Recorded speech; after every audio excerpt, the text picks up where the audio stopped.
Isinagawa sa Cebu City ang isang forum kung saan tinalakay ang pondo ng iba't ibang ahensya ng pamahalaan para sa taong 2026. Kasama na riyan ang mga programa at mga proyekto na naklaan para sa publiko.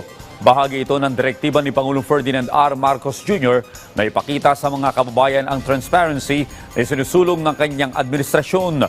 Yan ang report ni Jessie Atienza ng PTV Cebu. Dumayo sa Queen City of the South ang mga opisyal mula sa iba't ibang ahensya ng pamahalaan, gaya na lang ng Department of Interior and Local Government, Transportation, Education, DSWD, DPWH, DTI at Department of Agriculture para sa usapang budget natin. Isang forum na ikinasa ng Department of Budget and Management kaagapay ang Presidential Communications Office. Layo nitong ipaliwanag ang pondo ng mga kagawaran at mga programa at proyektong tiyak na makakabenepisyo sa mga Pilipino. Dumalo sa forum ang mga regional directors ng mga nasabing ahensya at mga kinatawan mula sa pribadong sektor. Para sa mga local government officials, malaking tulong ang forum para ipakita kung saan mapupunta ang pondo ng taong bayan. I am grateful to be part of this important conversation because discussions about the budget are really conversations about people. About how government turns resources into services that improves lives.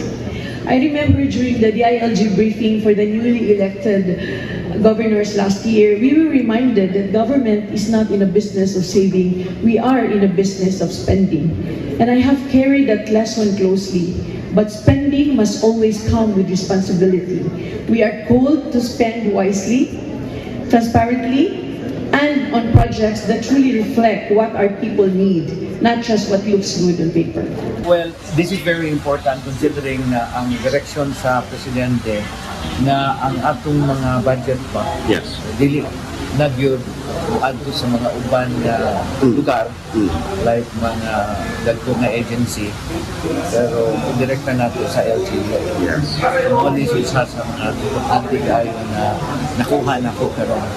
So like for example, ang budget about school buildings, although ipaagi gihapon sa what you call this Department of Education, but the budget diretso sa LGU. Ilang ang load.